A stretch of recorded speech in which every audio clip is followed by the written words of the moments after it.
Hola, buenos días. Buenas tardes, buenas noches. This is Barb. And this is Estela. And welcome to Cafecito and Crime.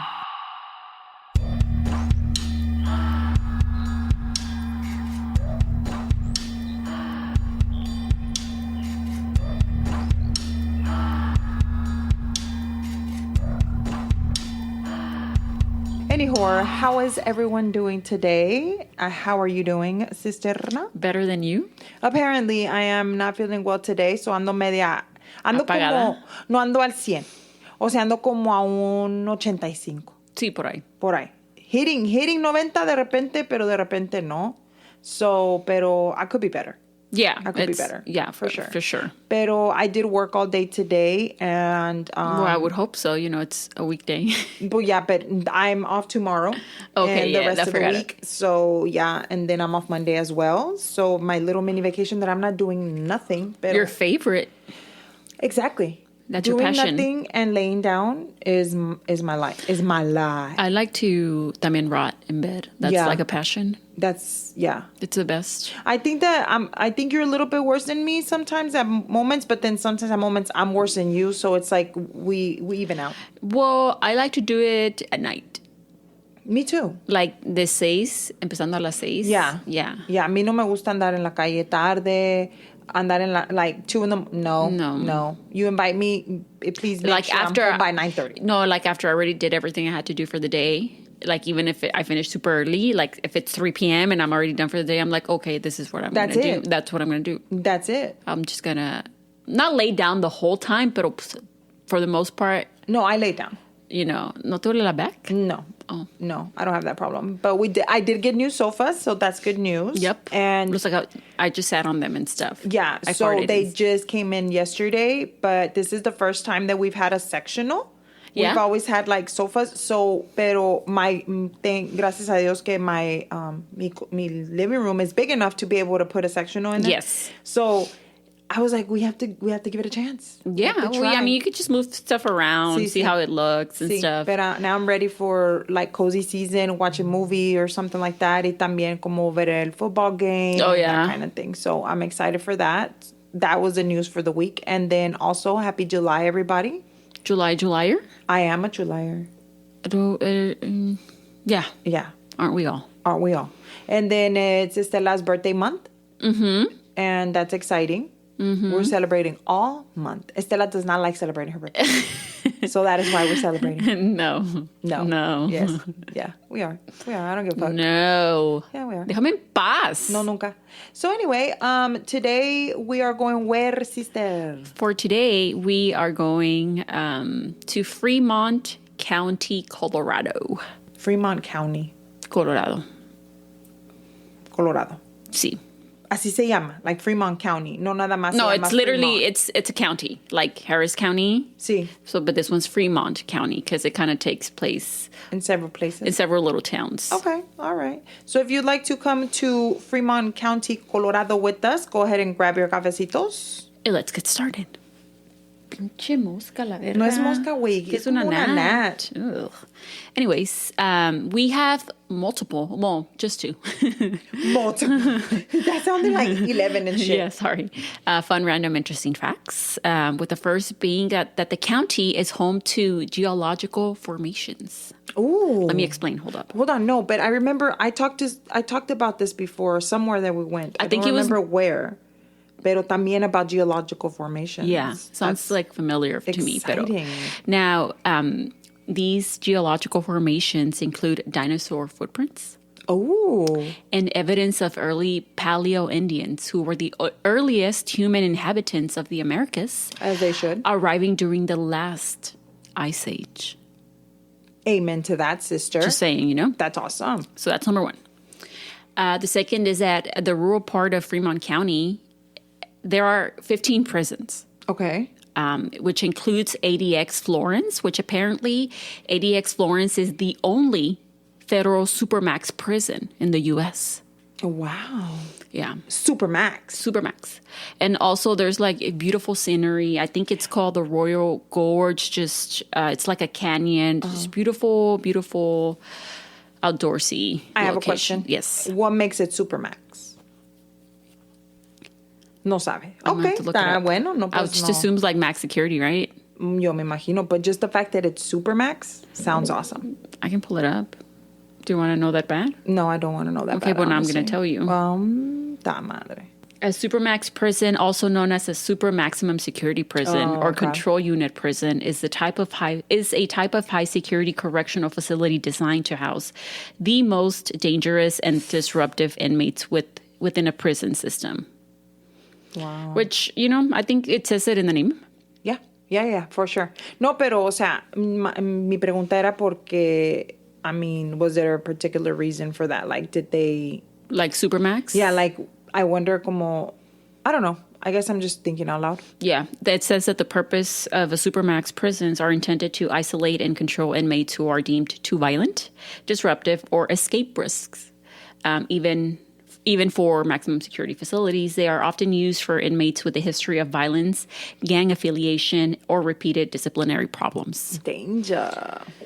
Imagine working on one of those. That's what I was thinking too. Like, imagínate, like... I'll be scared. I don't know if I would be scared. I'd just be like, y'all better behave because I don't want to... Pero that's why they're there, because they can't behave. I mean, look, y luego si están como, por ejemplo, like, do they... I know that they mistreat women there. Like, los inmates les han de hablar bien feo y todo. Like if you're eso. like a woman officer. Like if you're a woman officer. But I don't think they give a shit, the woman officer, because they're bad bitches. Oh, fuck yeah. But I'm just saying, like, imagine going through that every day. You're like, I have to go to work para que me traten mal. You know, like, I don't think they care. They're like, ¿cómo te van a tratar mal? They probably just... Te gritan maldiciones or something. Yeah, like, but there's people I've heard, like, les escupen y todo eso. Okay. Te pongo un tape en la boca. But you know what I mean? Yeah. Like, fuck. Pero, bueno, that's a very, very wary. Wow. Apparently, I'm done today. Okay, go ahead.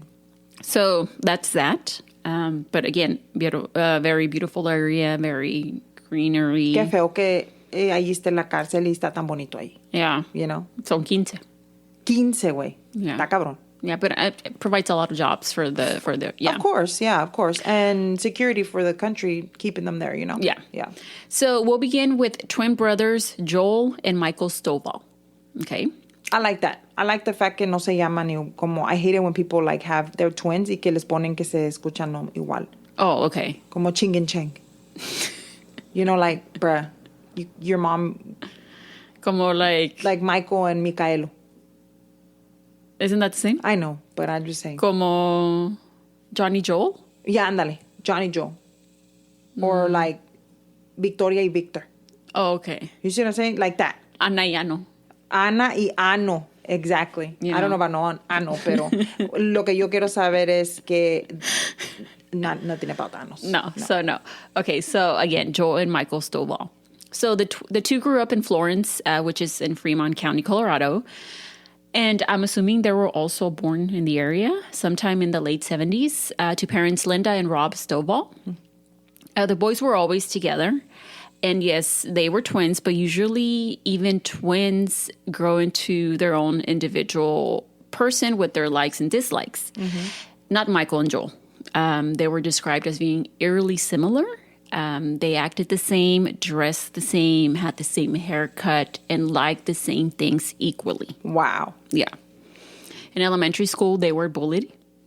Bullied? Wow, they were bullied. They were bullied, which in turn caused them to keep to themselves and hardly interact with others. Eventually, their parents did split up, and Michael and Joel went to live with their dad. Mm. And they had other siblings también. Se me hace que sister here and there y toda la cosa. So in 1993, the boys began attending Florence High School. And an old schoolmate of theirs stated that he took an art class with Joel and that he did like the most to just fly under the radar. Que no quería que pues the attention on him ni nada de eso. The brothers then began to wear a lot of dark clothing, like trench coats. Pero los dos at the same time. Sí, you know, because they liked everything at the same time together. Whoever invented trench coats, like... I kind of want a trench coat. No. Whoever did that, like, me imagino que there should be, like... Inspector Gadget? Fuck. Like, now everybody wears trench coats and... Es la moda. No, pero like... Oh, like in the 1990s and shit? Yeah, uh-huh. Porque es lo que se ponían, like, the Pero are you thinking trench coats, like, así todo de negro? Uh-huh. Or like, Blade? Like Blade. Pero like, he had a leather jacket. Sí, pero it was a trench coat. So that's what I'm saying. Like, pobrecito la persona que was like, let me invent trench coats. Porque ahora you think of trench coats as somebody, like, people that wear trench coats andan con guns inside the trench coat. No, I think of trench coats and I think of Inspector Gadget. Personally. Yeah. Well, Inspector Gadget was kind of weird, so I don't know. He was Inspector Gadget. Por eso. He's weird. I'm surprised they haven't made a remake of that since they've remade everything nowadays. Nobody wants to do that. Inspector Gadget was fucking weird. No? Yeah. When was the last time you saw it? Fucking 1995? Probably, yeah, when I was born. No, okay. I don't think it even came out then. It's probably like early 2000s or some shit. That's when I was born. Okay, Gen Zer. Calm down, okay? I'm a Gen Zer now.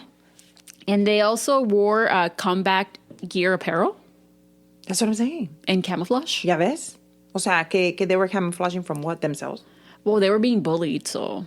They were probably just trying to make a statement para que los dejaran en paz. A lo mejor, and también at that age, when you're like really going into high school, I guess you're just trying to figure out what you like and what you don't like. And I don't know, quién sabe. That's true. And then la moda back in the days, quién sabe, you know? Yeah. Todos andaban nimos. Mm-hmm. In 1996, their junior year of high school, the brothers' personality leaned towards aggressive, outwardly, pues. I'm not sure if this was to keep, everyone at arm's length. Yeah, that's what I'm saying. A lo mejor, like, you know how people say they don't fuck with people that are crazy or whatever? Yeah. So, I'm guessing that they were like, let me just act like this. Hopefully they'll leave us alone. Yeah. They were still keeping to themselves and would hang out, just the two of them, todavía. Well, I mean, at least they had each other. They would go to, like, forested areas and reenact war scenes with each other. Not the war scenes. And they became interested in weapons, combat, and death. If their peers thought that the boys were odd before, shit, an incident that happened truly solidified that sentiment, or it let them know that they were more than just odd. Maybe like something else was going on. Mm-hmm. At one point, one of the brothers shot the other in the collarbone with a bow and arrow. Oh, okay. Why? That sounds like that would hurt immensely. ¿Quién sabe, güey? Like, I don't know what was going on. Like, como... Se estaban peleando, like, truly. Luego maybe like, they were... Maybe they were, like, reenacting. Y they were like, te tengo que dar, güey. Sí. O sea, y el otro le dijo, no me des. Y fum, le da. And then, after they shot each other and people found out, like, they would just laugh about it. And they joked about it. So maybe they weren't trying to shoot each other. Maybe it was an accident. How do you... I mean, I'm thinking... If you play with your sister with a bow and arrow... I'll shoot her bitch ass. On purpose. Yeah. And I would laugh. Hard. Oh, okay. Either one of them. Either all five of them, probably. And then we'll laugh about it together. Yeah, that's what we would do, too. Yeah. Not you guys, not my in-laws, but my sisters, my actual sisters. Oh, hell yeah, I'll shoot them bitches in the ass. For sure. My sisters know exactly who I would shoot in the ass, too. All four of them. I was about to say, it's 5 with you. With me. Yes. Well, yeah. And my brother, shit, fuck it. Throw him in there. También. Órale, póngase en línea. Shoot him in the ass. Pa, pa, pa. And I would think it was hilarious. Like, I would be, like, cracking the fuck up. And then afterwards, I'd be like, are you talking about, shit. like, with the Nerf gun?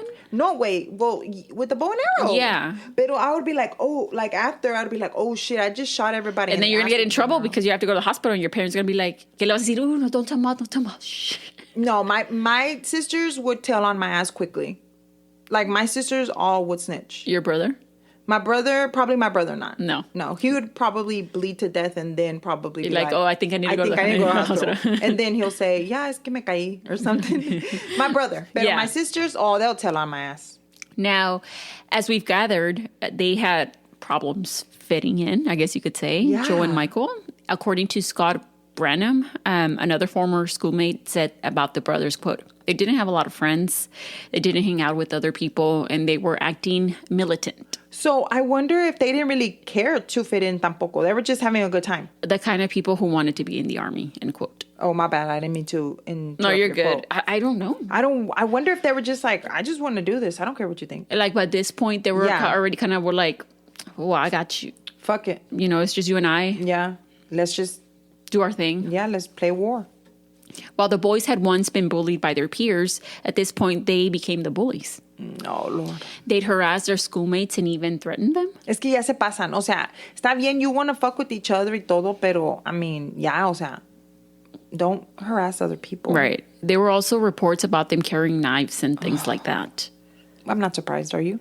No, because if they, and then you'll find out why también. So now to go along with this hard exterior that they were showing everyone, they took things a step further. It is reported that the brothers tried to burn down the school. Yeah, I think that's a step further. That's like 5 steps.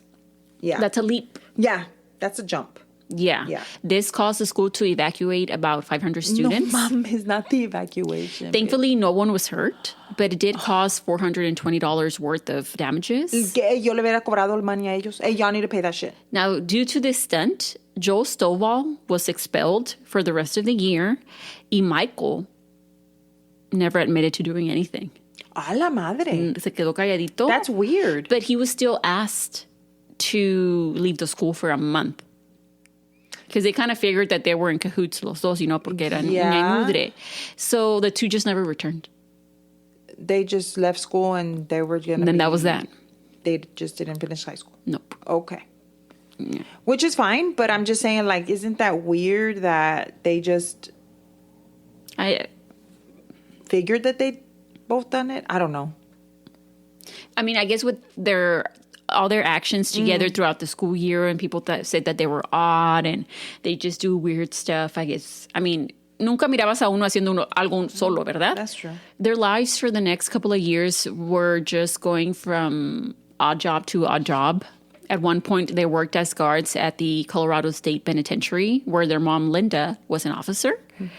It is reported that during this time, they became more like their father, Rob Stovall. Rob was a veteran who was later reported to have become paranoid about everything. He had anti-government views and would go on and on about them like rants. And remember, after the divorce of their parents, the boys went to go live with their dad. Yeah. So I'm sure his views or the way that they kind of got used to that. Yeah. Yeah, it was maybe some of their views or his views were instilled in the boys somewhat, Now, Rob Stovall was known for inventing a plastic handcuff key. What? It was a universal key for any set of handcuffs. Okay. Apparently.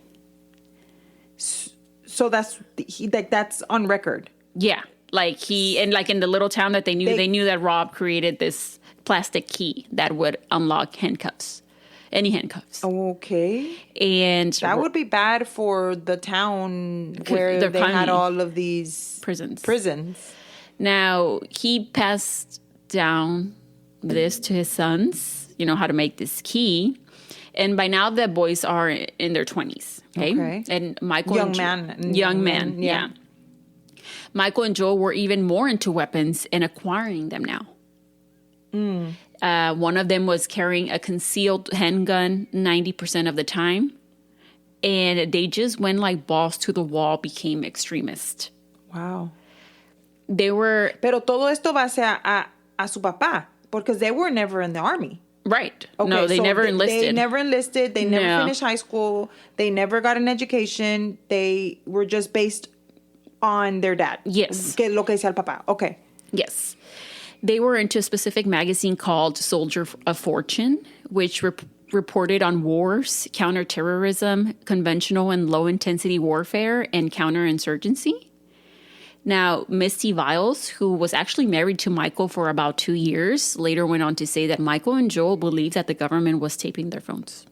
Okay, we've heard of this. This is not new. And they became very, like their dad, very anti-government, very anti-law enforcement. Oh, that is so strange. The reason I'm saying strange is because they never experienced it. Like, ellos estaban base a lo que decía su papá. Yeah. You know what I mean? But I mean, when you're so young, that's y te meten eso, like, as young as you are, you kind of grow up that way. And I think just being,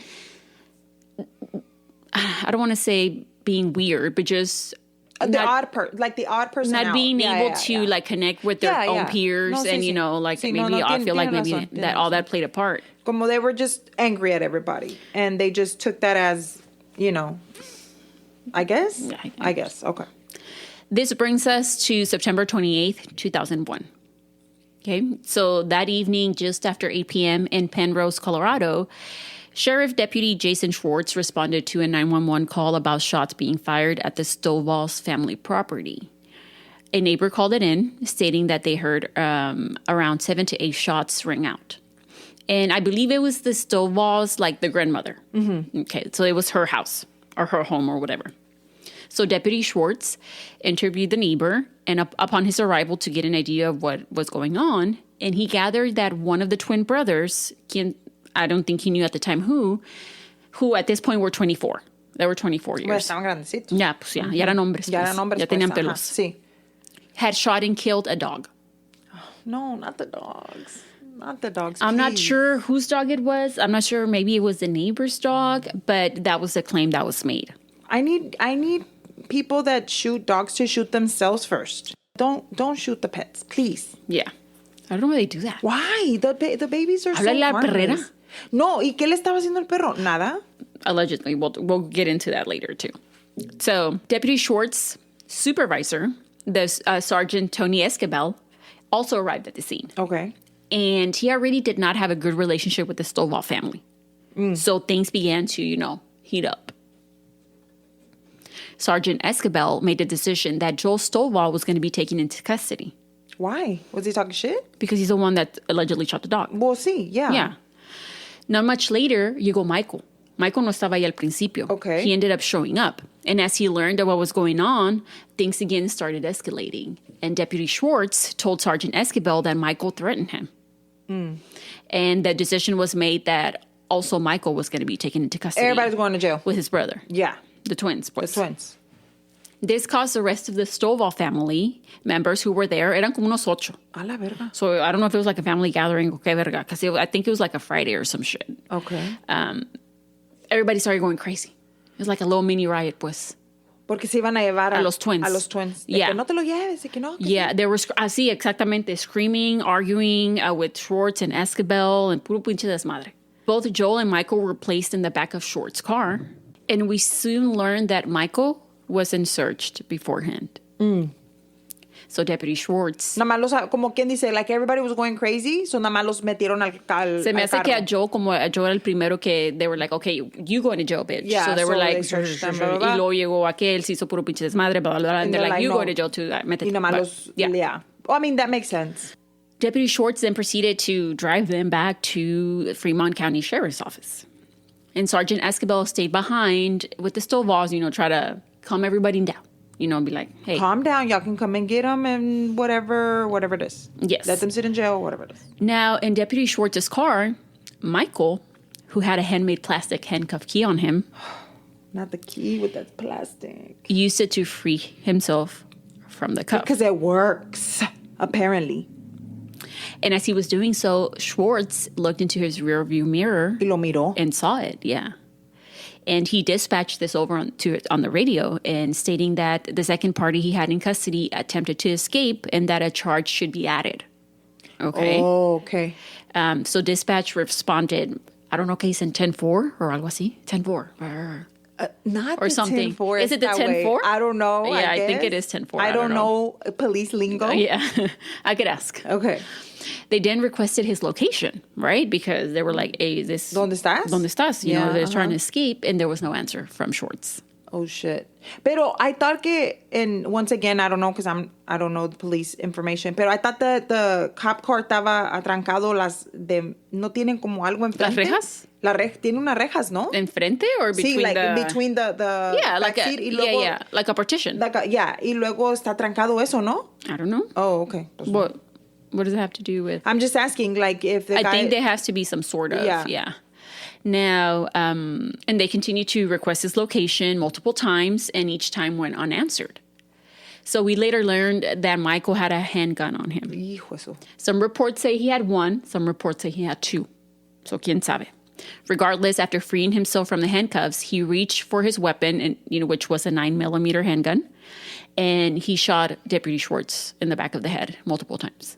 But that's what I'm saying. Isn't that shit que tienen, isn't it like bulletproof or something? Oh, I do not know, but we'll find out later how it happened. Oh, okay.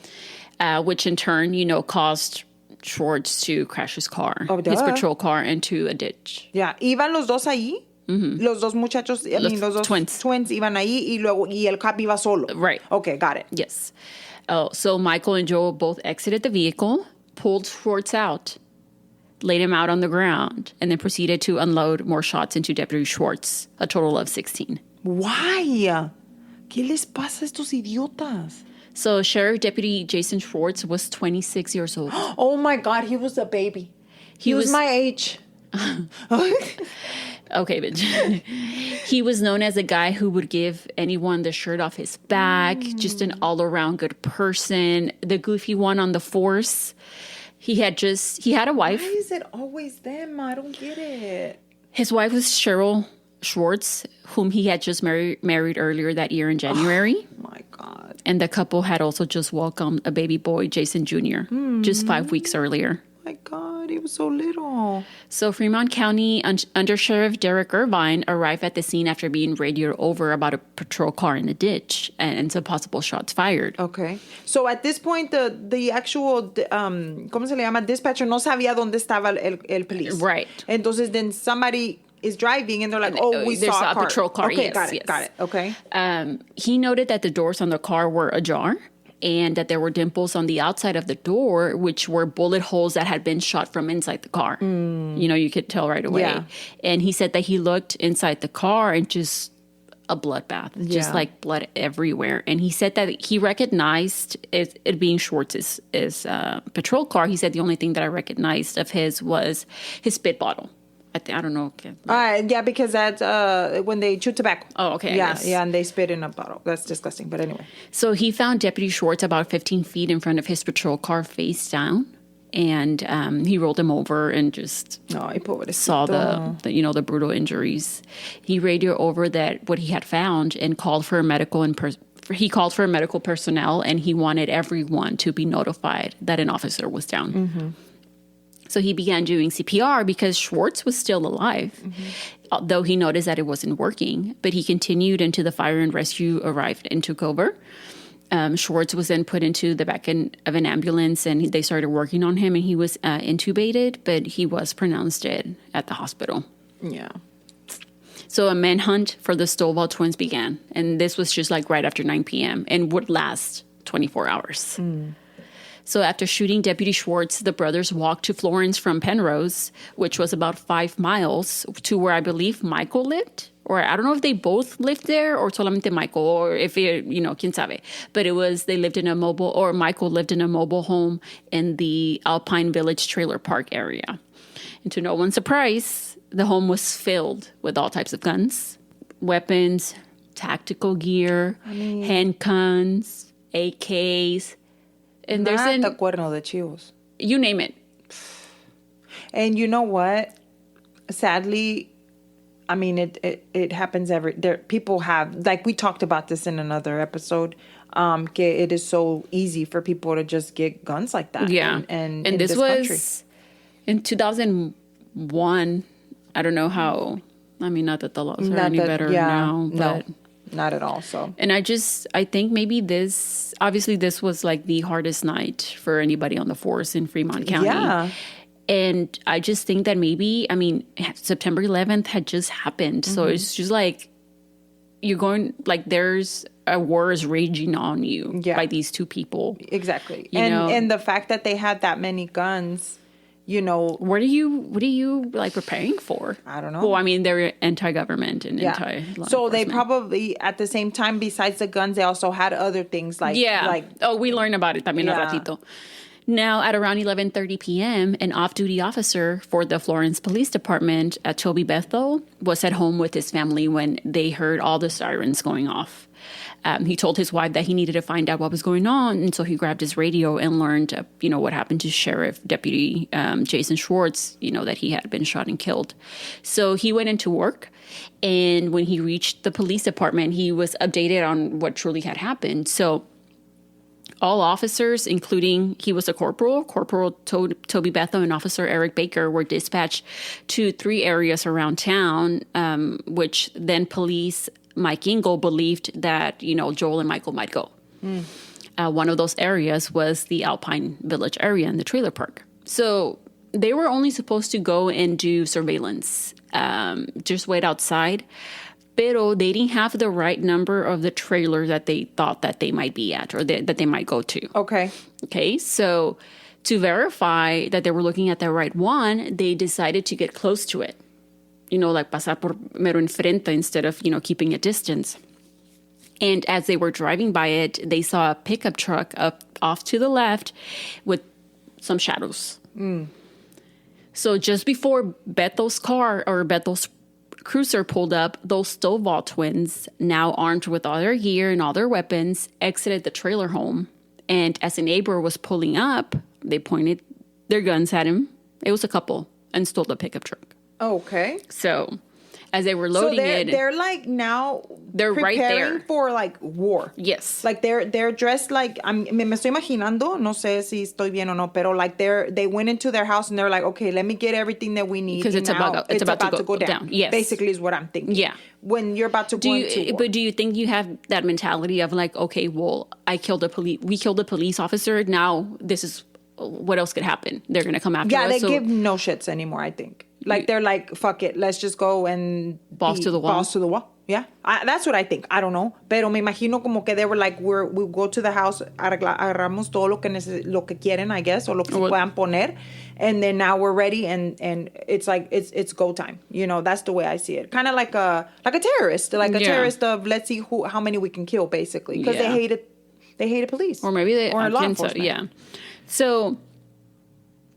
as they were, getting themselves into this truck that they were fucking stealing, that's when Beto's cruiser pulled up at the same time, and they began to shoot the twins. So Beto realized that they were being shot at, so he floored it. And, he just... Like, fuck it. Let me get out of here. Yeah. Para donde le dio, he went through like a fence, some bushes...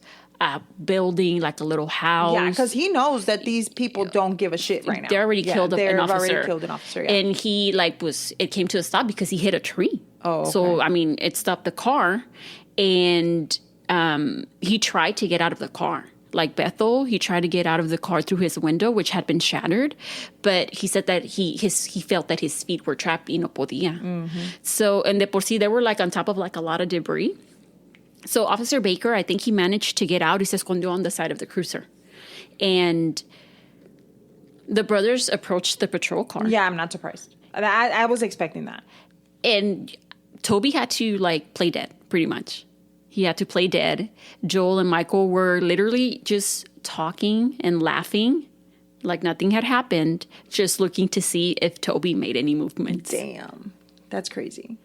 And I cannot imagine. I feel like I would have shat myself if, Bro, I probably would not be the person because I would probably Parpadeas and be like, yeah, straight up. Like, I'm going to be like sneezing, se me sale un pedo and shit. Like, no, I would not be the person that can play dead. Play dead. I could not. I don't know how people, I've heard many cases that people are like, I had to play dead. I would be like the one breathing hard and shit. Trying to take wheezing, a deep breath. Like that would be me llorando. No, I'm gonna die. Like I'm gonna die. Yeah. You have to, I guess, hold your breath. Yeah. And then I would be the one that se va a ver que estoy respirando como pendeja, because my shit's so tight that I'll be like. So thankfully, the Stovall brothers, I guess they thought that they had killed Toby themselves. Yeah. Mm-hmm. And they drove away. That was a lucky draw because they could have killed him. Or they could have shot him some more. And that's what I thought because como dijiste tú que cuando le dieron al otro policía and then they started shooting him after he was already out and dead and they took him out, I'm like, oh Lord, they're going to shoot these guys. So we later learned that the brothers shot at Toby's cruiser a total of 12 times. Danger. Well, they had a lot of bullets, yo creo, porque that's a lot. Well, 16 al otro. Y luego 12 a este. They have a lot of re-ups. Yeah. And I think this fucker was using an AK. Oh, my God. So 4 of the bullets lodged in his bulletproof vest. Uh-huh. But the other 4 made impact. Oh, shit. 2 bullets hit him in the shoulder and the bicep. But the other 2 hit him in the spine. Which fractured it pretty much, causing bone fragments to hit his spinal cord. And which would actually leave him paralyzed from the waist down for forever. Well, I'd rather be that than dead. Yeah. Fire and Rescue received another call about another shooting involving officers. So some of the ones that had responded to Schwartz's, scene were now coming to this scene, And it kind of hit them, like we were saying, that the Stovall the twin brothers were going after law enforcement, you know? So this was also reiterated by the fact that while the paramedics were trying to get Toby out of the car, the Stovalls came back. Oh! And the brothers had parked like 100 yards away y se andaban riendo. What? And they were like waving at them and shit and smiling. These fuckers, man. I think that they thought it was a joke, dude. I mean, I think that they were not very educated and they just thought they were all blinded by what their dad told them, and they thought it was funny. Like they thought it was like, how do you think this is going to end? How do you think like a game, you know? Yeah, but how do you think this is going to end? Pues no sé como que, I don't know what they were thinking, pero at the same time, I mean, to them it was a game. Like they were just playing like when they would go and play war and shit. It's like, no, motherfucker, you're killing people. You're killing people now. Yes. So we have to remember, again, these are small towns that a lot of its residents worked in some way or another in the prisons and law enforcement. Yeah. So, and they were just kind of like, oh shit, like these are small towns. Like todos se conocen. Yeah, this doesn't happen here, you know? So y luego hasta su mamá también trabajaba in the prisons. In the prisons. Yeah, and I think their mom had always been an officer. Like she had been in law enforcement. That's probably why their dad hated law enforcement. Because they split up. Yeah, I guess. I don't know. But he was a veteran.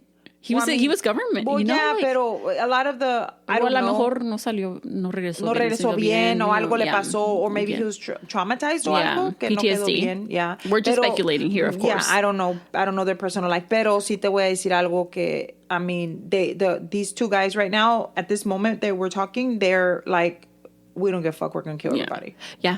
So police chief Mike Engel made his way to the trailer park. So he's the one that had dispatched Bethel and Baker to the trailer park. So he made his way there to find out what happened. And one of his officers screamed out to him that he had just literally passed them. Girl. So, so he was like, oh shit, like dio la vuelta, and he tried to catch up to them. And he did manage to pull up behind them and slow down, since the red Ford pickup truck that they were driving in front of him also slowed down. So he leaned forward because he said that he saw movement in the back of the truck. He couldn't really make out what it was. And he said that the next thing that he saw was the barrel of an AK-47 pointed at him by Michael Stovall, who was in the back of the truck. Oh, so way they were thinking they were in the, yeah. Se puso así. Like they were in the, ¿cómo se llama? En las pinches, movies o en el game ¿cómo se llama? Call of Duty. Oh, quién sabe. I never played it. Call of Duty and shit. But Call of Duty before Call of Duty, I guess. I guess. So, as the first shot fired, Engel, he's like, I don't know how I did it, but he said that by the grace of God, something pulled him to the side because he said the shot just missed him. Oh, shit. Yeah, so he managed to lean over onto his seat.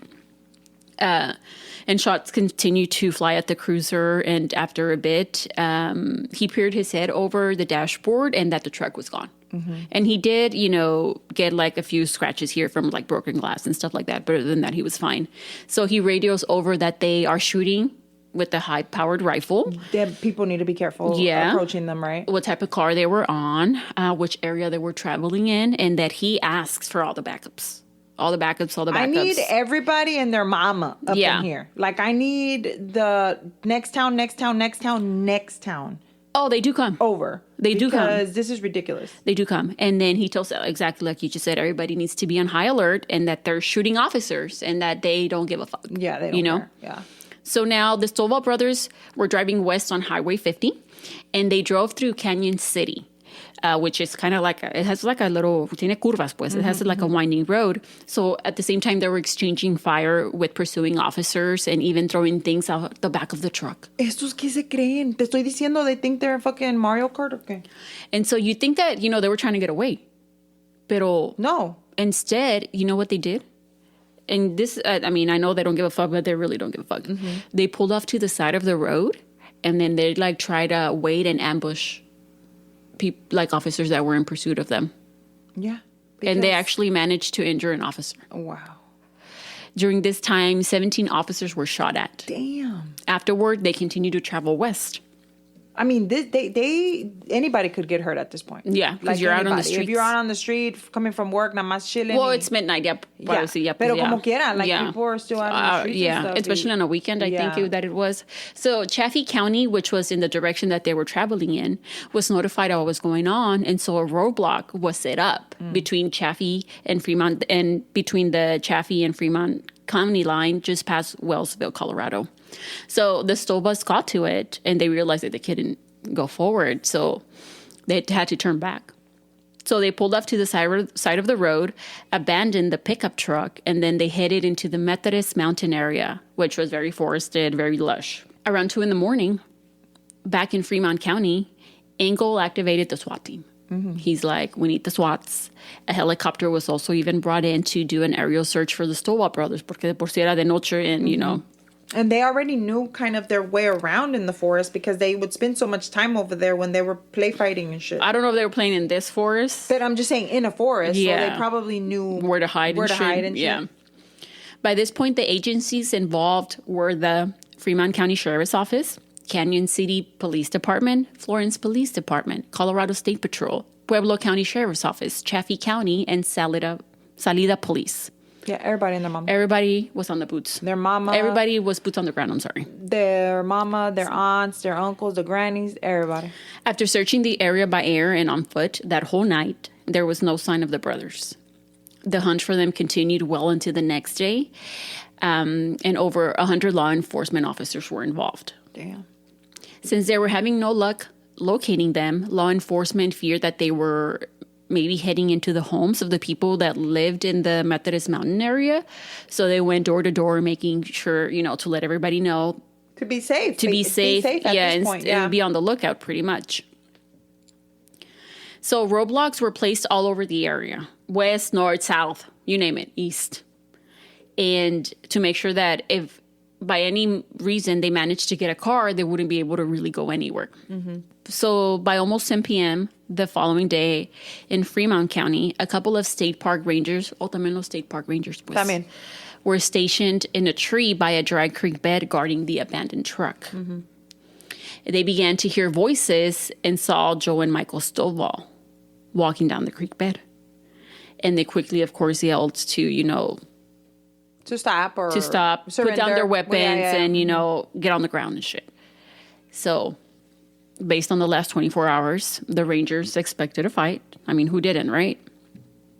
But to their surprise, Joel and Michael did not put up a fight, and they turned themselves in.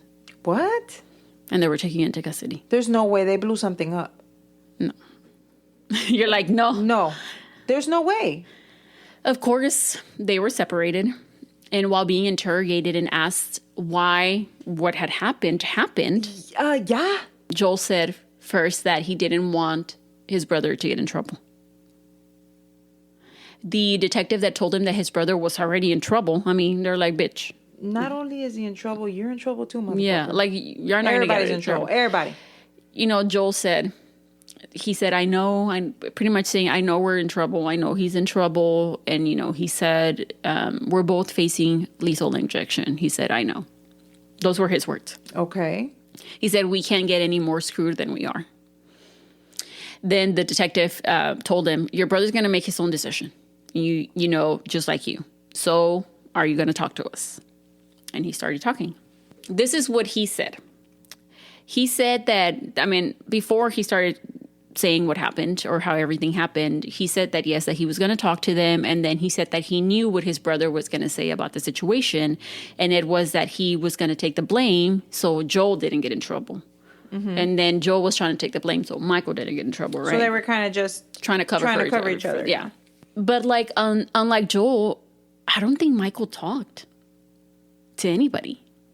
Like he didn't say like anything. there's a video interrogation that Joel, but no de Michael.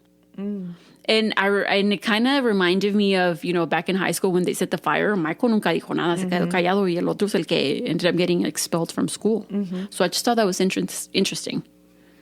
Yeah, that is very interesting. But maybe he did say something. I don't know. That is very interesting. I wonder why he did that. Maybe he was like, well, what can I say? Yeah. Or he was probably like, oh, my brother's going to say everything. Quién sabe. Maybe tenían telepatía or maybe something. yeah. Now, Joel went back to the beginning of the night on the 28th, as far as, the dog. So he said that the dog was always trying to bite them. Okay. So trigger warning here for, dog, the death of an animal. Lovers.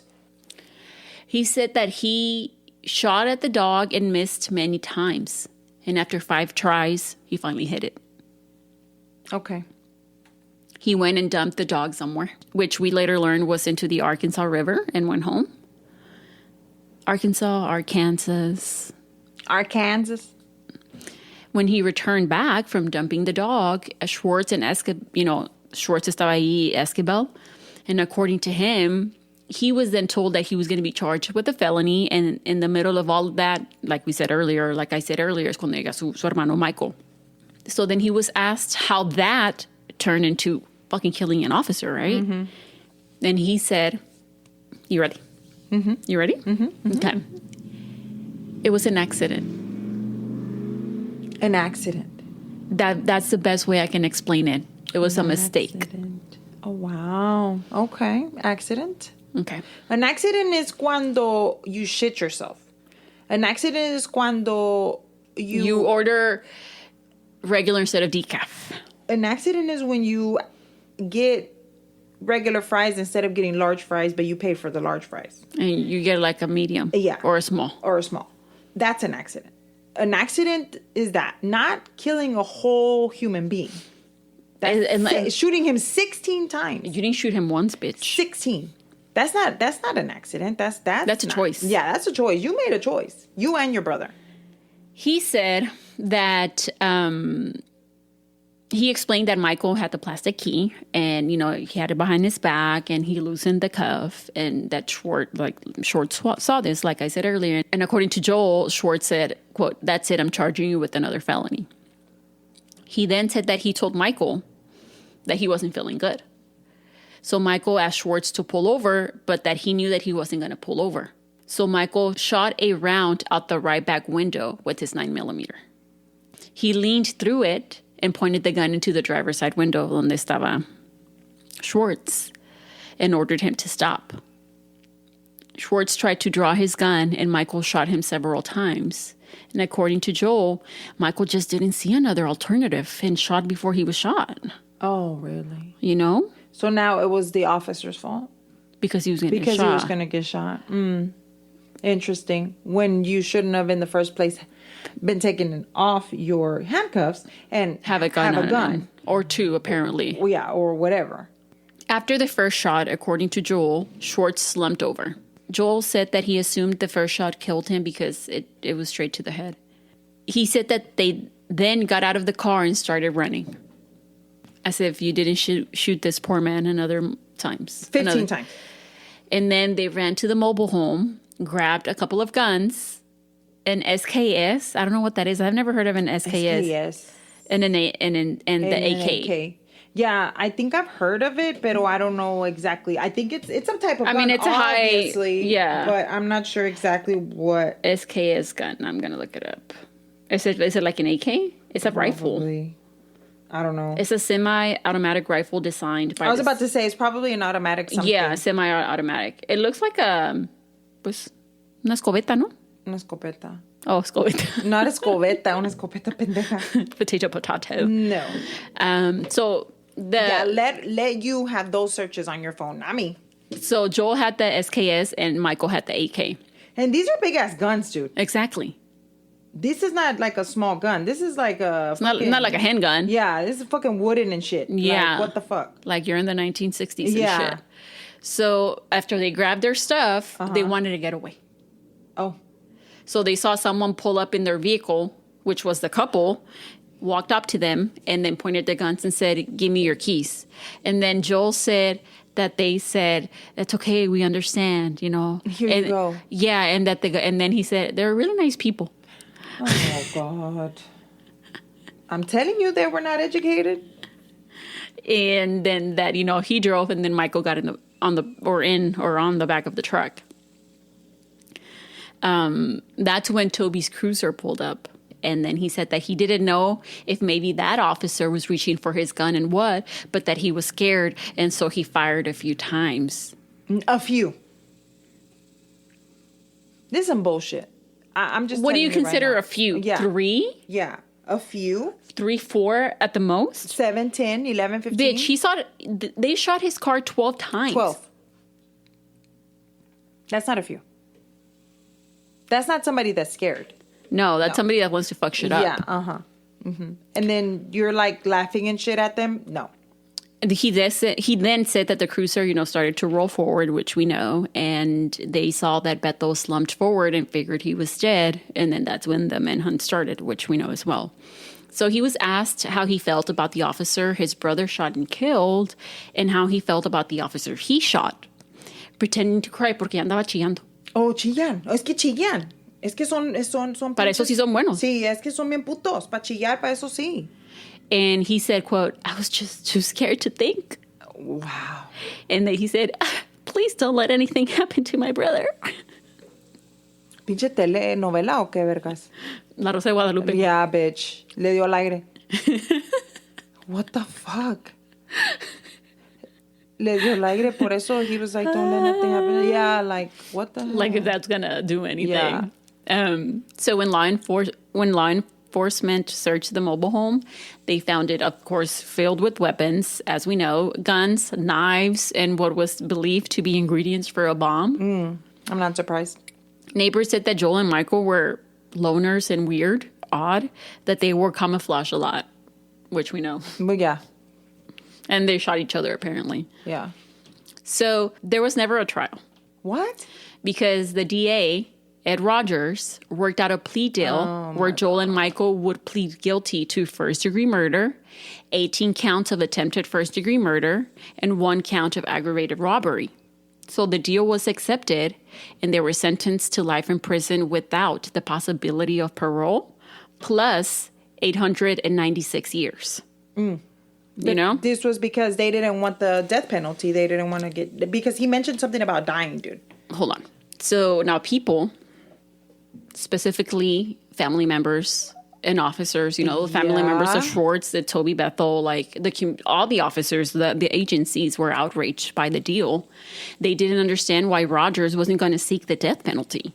They protested outside the court y toda la cosa. I believe that the DA had also just been elected or algo así because John Coyner, which was Schwartz's father-in-law, so el officer que ended up dying, submitted a petition for state approval so he could gather signatures from the community to recall the election of the DA, Ed Rogers.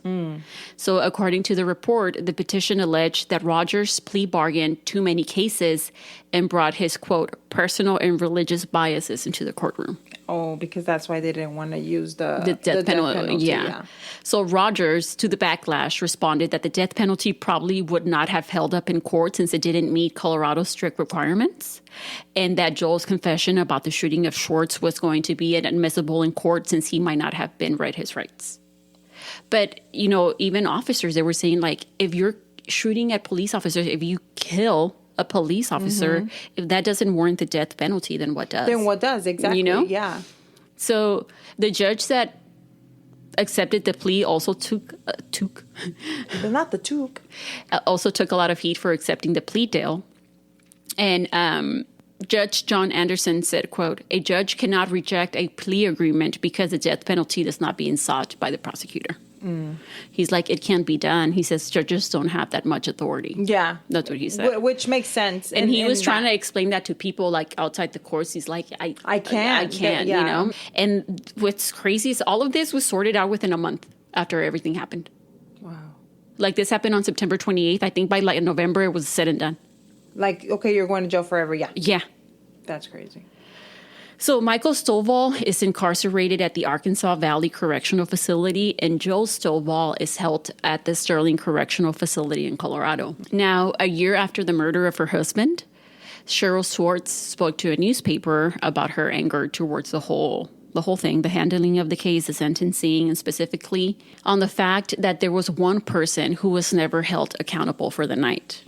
According to her, Sergeant Tony Escovell. Who was there that night with Schwartz when Joel and Michael were arrested. Cheryl felt that as a superior officer, he should have been disciplined for not following the search procedure that night. She said that she knew Escobal didn't perform a search because he confessed it to her when they were both at the hospital. And Escobal to this said that he did not say that and that she misunderstood him.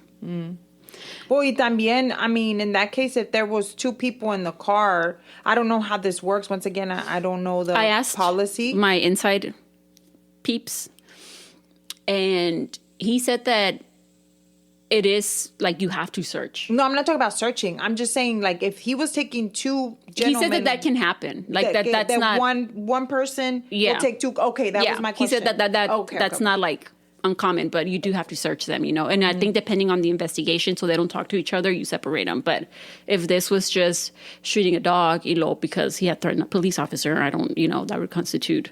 Quien sabe? Quien sabe, yeah. But shortly after Schwartz's death... Escobal resigned, but he had already put in a notice before everything happened, like before that night of September 28th had happened. I don't think that he had I don't think he had an idea of what was going to happen. Like, I understand why that he made a mistake. I get it. You didn't search them. I understand that part, but I don't think that he did it like in intent. I know, and I understand that. Yeah. But that mistake cost him his life. Yeah, exactly. But what I'm saying is, like, I don't think that he was like, oh. No, I mean, we're not saying that he did it on purpose. On purpose, But I understand her anger towards. Yeah, no, 100%. And this was just a year after everything had happened, 100% agree. So, Escobal had actually moved out of state and took a job with the Federal Bureau of Prisons. And like I just said, again, Cheryl made these statements just a year later, which I'm sure she was still grieving her husband. And I'm sure to this day. So I'm not sure where she stands now, Now, the bridge where Jason Schwartz's patrol car stopped the night of September 28th, 2001, which was near Highway 50 and Highway 115 in Penrose. 115 or I-15, one of those. So it was actually renamed after Jason Schwartz in 2021, just 20 years later after his death. Wow. So that's the case of the Stovall twins, Michael and Joel Stovall. That is some crazy shit.